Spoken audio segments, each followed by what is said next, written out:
နေ့မိစုချက်ပြမှာကရာသီစားဝပိန်းနဲ့စီပြန်ဟင်းမဲ့ဖြစ်ပါတယ်။အင်းဆုံးဝသားနဲ့ပိန်းနဲ့ဒီကိုအနေတော်လေးတုံးပြီးအနှစ်အတွက်ဂျင်းကြက်သွန်ဖြူနီကိုထောင်းထားပါမယ်။စီပူလာပြီဆိုရင်တော့ထောင်းထားရလေးတွေကိုငရုတ်သီးအယောင်တင်မုတ်နဲ့ခွဲချက်မုတ်ထည့်ပြီးအနံလေးမွေးလာအောင်စီတက်ပါမယ်။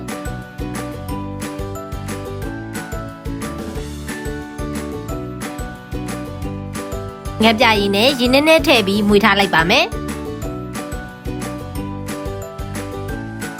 ဟင်းနဲ့လေးတွေစိတ်ဝင်အောင်ဝသားနဲ့ပိန်းနဲ့တီးထည့်ပြီးစီပြန်လာအောင်လုပ်ပေးပါမယ်။အရသာလေးတွေဝသားနဲ့ပိန်းနဲ့တီးတဲ့စိတ်ဝင်သွားအောင်ရေနည်းနည်းချင်းစီထည့်ပြီးအဖုံးအုပ်ပြီးတဲထားပေးရပါမယ်။10 မိနစ်လောက်တည်ပြီးရင်တော့အပေါ်အောက်ပြန်လှန်ပြီးထပ်တည်ထားလိုက်ပါမယ်။